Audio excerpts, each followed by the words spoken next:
ఆదివాసీలకు ఆధార్ తిప్పలు. తెలంగాణ వచ్చిన చెంచుల తలరాత మారలే. మొబైల్ ఫోన్లు లేక ఆధార్ కార్డులు రావట్లే.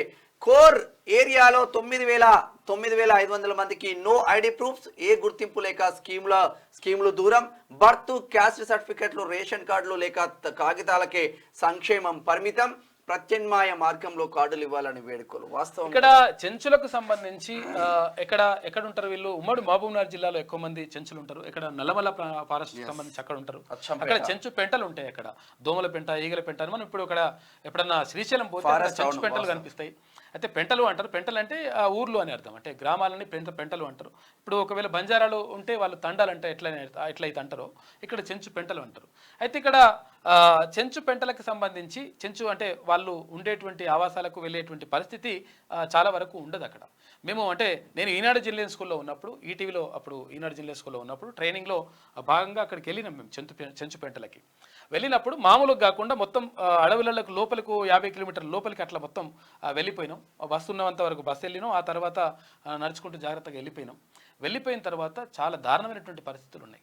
అంటే మనం అనుకుంటాం ఇప్పుడు మొత్తం టెక్నాలజీ డెవలప్ అయిపోయింది, మొత్తం నగరీకరణ జరిగిపోయింది, ఇదంతా కూడా అందరికీ టెక్నాలజీ అందుబాటులోకి వచ్చింది, మంచిగా అందరు తింటారు అని చెప్పేసి అనుకుంటాం. ఇప్పటికీ కూడా కాయలు దుంపలు తిని బతికేటువంటి అంటే మనుషులు చాలా మంది చెంచులు అక్కడ ఆదివాసీ బిడ్డలు ఇక్కడ నల్లమల్ల అడవుల్లో ఉన్నారంటే మనం నమ్మం చాలా మందిని. కానీ అక్కడ ఉన్నారు. మేము వెళ్ళినాం అక్కడికి. కొన్ని గ్రామాలకు సంబంధించి అంటే మేము అంటే కొంచెము అంటే కొంచెం దగ్గర అంటే ఈ చెంచుపెంటలు కొంచెం మనకు రోడ్డుకి కొంచెం దూరం పోయిన తర్వాత కొంచెం లోపల ఉంటారు కదా, వాళ్ళు కొన్ని ఇండ్లు చూసినాం మేము. అక్కడ చూసినప్పుడు ఏమవుతుందంటే అక్కడ ఏది స్లాబ్ వేసి ఇండ్లు కట్టిండ్రు, కొన్ని ఇండ్లు కట్టిండ్రు, ఒక 10 ఇండ్లు 5 ఇండ్లు అట్లా కట్టిండ్రు. కడితే అక్కడ నిర్మించిన తర్వాత ఎవరు కట్టినంటే గవర్నమెంట్ కట్టిన ఇండ్లు. అయితే ఈ గవర్నమెంట్ కట్టిన ఇండ్లల్లో ఏం చేస్తున్నారంటే వాళ్ళు మేకలు గొర్రెలు కట్టేస్తున్నారు, గొర్రెలు మేకల్ని అట్లా పెడుతున్నారు. వీళ్ళు పక్కకు గుడిసెలు వేసుకొని ఉంటున్నారు. మేము అడిగినాం, అరే ఏమైంది మీరు అట్లెట్లుంటుంది లెక్క, ఇది ఇండ్లు కదా, ఇండ్లలో ఉంటే మీకు మంచిగా ఉంటుంది కదా, అండ్లు ఎందుకు ఉంటలేరంటే వాళ్ళు చెప్పిండ్రు. విషయం ఏంటంటే అందులో ఉంటే ఈ గోడకు అంటే ఇప్పుడు ఈ పైన స్లాబ్ ఉంటుంది కదా, ఆ స్లాబ్ ఎప్పుడైనా పడిపోవచ్చు, పడిపోతే మేము చచ్చిపోతామని చెప్పేసి ఒక భయం ఉన్నది. ఎందుకు భయం ఉన్నదంటే ఏ ఆధారం లేదు కదా, కట్టెలు లేవు, బిట్టెలు లేవు, ఏం లేకుండా ఇది నిలబడ్డది, ఎప్పుడైనా పడిపోతుందని చెప్పేసి భయం అవుతుందంట. దానికి కారణం కూడా లేకపోలేదు. వాళ్ళ ఆలోచన కూడా ఒక రకంగా కరెక్టే. ఎందుకనంటే అసలు ఆ చెంచు పెంటలల్లా తర్వాత వాళ్ళకు ఆదివాసీలకు సంబంధించి ఎవరు పట్టించుకోరనే ఉద్దేశంతో కొంతమంది కాంట్రాక్టర్లు నాసిరకమైనటువంటి సిమెంట్ తక్కువ కలిపి తర్వాత ఇసుక కూడా నాణ్యత లేకుండా ఇట్లా రకరకాలుగా చేయడం ద్వారా ఏమైందంటే కొన్ని చోట్ల ఆ ఇండ్లు ఏవైతే కట్టినరో గవర్నమెంట్ కట్టినటువంటి ఇండ్లు కూలిపోయినాయి. అప్పట్లో ఆ కూలిపోవడంతో ఇవి ఉండయి, ఎట్టి పరిస్థితుల్లో మీద పడతాయి, మేము చచ్చిపోతాము, కాబట్టి మేము ఎట్టి పరిస్థితుల్లో అందులో ఉండమని చెప్పేసి అందులో గొర్రెలు మేకలు తర్వాత కొన్ని ఆవులు అటువంటివి కట్టేసిండ్రు. వాళ్ళు మాత్రం గుడిసెలాలు ఉంటారు. ఇక వాళ్ళు మందు ఇప్పసారా తర్వాత ఇవన్నీ కూడా అప్పుడు తయారు చేసుకుంటారు. వాళ్ళు అక్కడ ఉన్నది వాళ్ళ జీవన విధానాన్ని కొంతవరకు మేము అప్పుడు పరిశీలించినాం.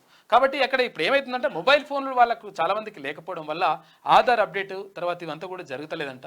జరగకపోవడం వల్ల ప్రభుత్వం నుంచి వచ్చేటువంటి ఏవైతే పథకాలు ఉంటాయో ఆ పథకాలు వాళ్లకు అందుబాటులోకి రాలేకపోతున్నాయి. ఐటీడీఏ ఉంటున్నాయి. ఐటీడీఏ అధికారులు కూడా పూర్తి స్థాయిలో అక్కడ చెంచు పెంటల్లోకి లోపలికి వెళ్ళడం లేదు అని చెప్పేసి ఆరోపణలు ఉన్నాయి. ఈ నేపథ్యంలో వాళ్ళకు నిజంగా కూడా అవగాహన ఉండదు. ఎందుకంటే నాగరిక ప్రపంచంతో వాళ్ళకు సంబంధాలు పెద్దగా ఉండవు. కాబట్టి అక్కడ మూలికలు వీలికలు కొంతవరకు అంటే కొంచెం రోడ్డుకు దగ్గర ఉన్న వాళ్ళకి కొంతవరకు ఐడియా ఉంటుంది, కానీ ఆ లోపల ఉన్న వాళ్ళకి కొంచెం అటువంటి పరిస్థితులు ఉండవు. దాంతో వాళ్ళు చాలా రకరకాలుగా ఇబ్బందులు ఎదుర్కొంటా ఉన్నారు. ప్రభుత్వ పథకాలు అంటే ఏంటిదో ప్రభుత్వం అంటే ఏంటిదో కూడా తెలియనటువంటి మనుషులు మన మధ్యలో ఉన్నారంటే మనం నమ్మం, కానీ వాస్తవం అది.